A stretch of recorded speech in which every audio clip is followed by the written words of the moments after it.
maybe Donald Trump was right and the government's wrong. Could that be possible?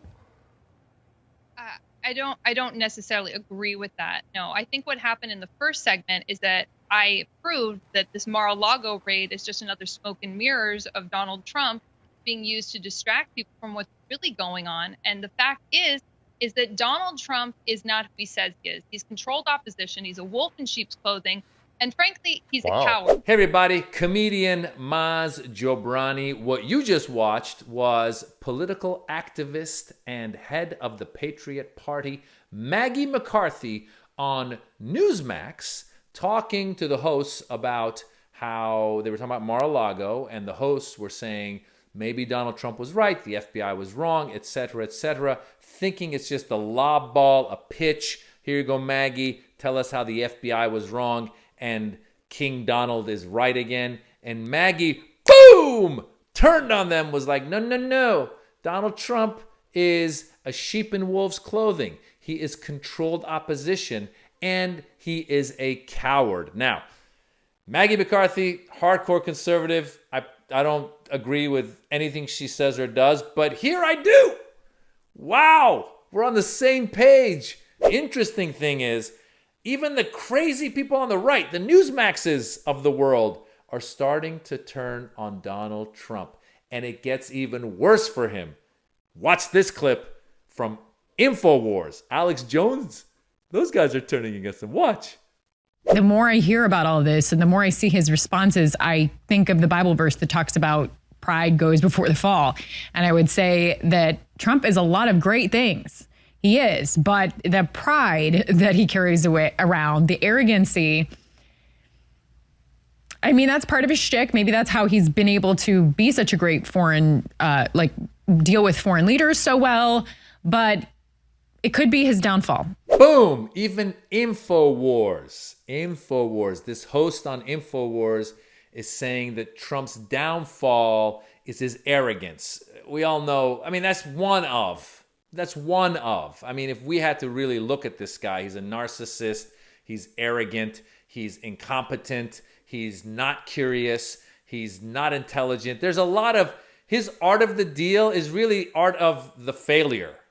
I mean, if you look at the history, logically speaking, if we all looked at his history, he was handed a ton of money from his rich father, and he ended up going bankrupt several times. And then he had to have, Mark Burnett, I believe, the reality producer, brought him into being the host of The Apprentice and kind of, resurrected his career.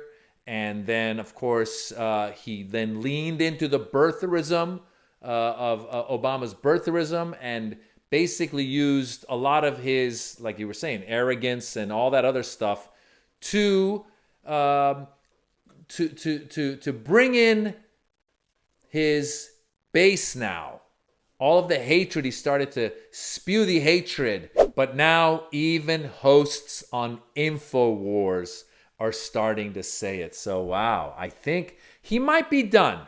We can't be sure because there's enough crazy still. So here's the thing. I think the percentage of crazy is like 25%, the MAGA types who still think the election was stolen.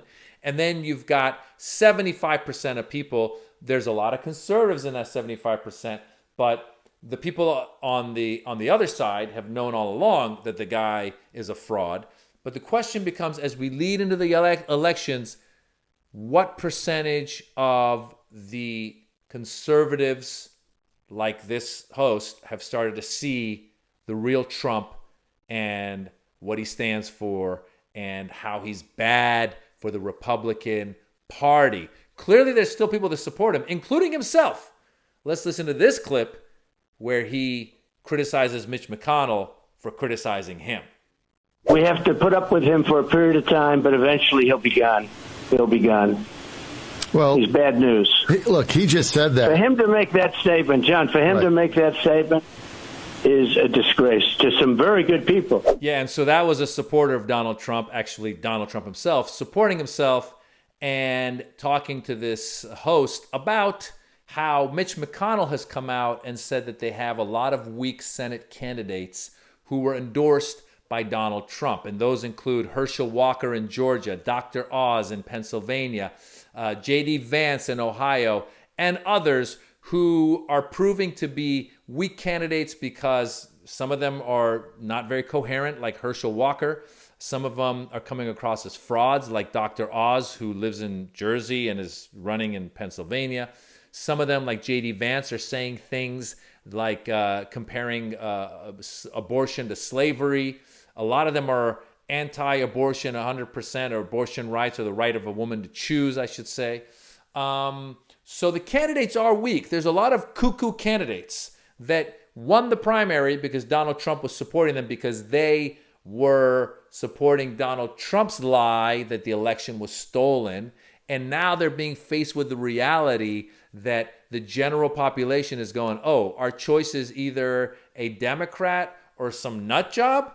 Well, I'm going to go with the Democrat because the nut job just wants to overthrow democracy. So Mitch McConnell actually made a good point that Donald Trump's candidates are weak candidates. And so then in this interview, Donald Trump is trying to defend himself. And he says that McConnell will be gone soon. And as you saw, the host tries to come in and goes, well, no, McConnell just said the host is about to defend McConnell because he's a conservative, or at least not completely throw McConnell under the bus. But Trump just walks right on him. And he's saying that he hurt a lot of people. McConnell hurt a lot of people by saying what he said. I think McConnell just said the truth. We have a bad chance, we, meaning the Republicans, have a bad chance of winning the Senate, but they probably still have a good chance of winning the House. All in all, we see Trump crumbling, because what happens is after a while, even dictators are found out by a majority of people. Because dictators, the Saddam Husseins, the Muammar Gaddafis, the cult of personalities, the Hitlers, all of these cult of personality types, they clearly had a lot of people that followed them. But then the general population comes in and goes, wow, this guy is not good. And I think people are starting to find that out. Let's see where it leads. Maybe Donald Trump will just lead to the downfall of the whole Republican Party. And I'm not going to shed any tears because they brought it on themselves. They voted for this guy because he was quote unquote an outsider. What kind of stupidity is that? Who wants an outsider? Who wants someone with no experience to run the country, or the biggest country, the most powerful country in the world? It's the only job where people go, I like him because he's an outsider. He's never done this before. You don't go to a doctor and go, I want you to operate on my eyes because you've never operated before. No, you need somebody who knows what they're doing, and Donald Trump never knew what he was doing. I'm Maz Jobrani. Come see me live on tour. I'm exhausted. I had to watch all that crap, so you guys don't have to. All right, bye.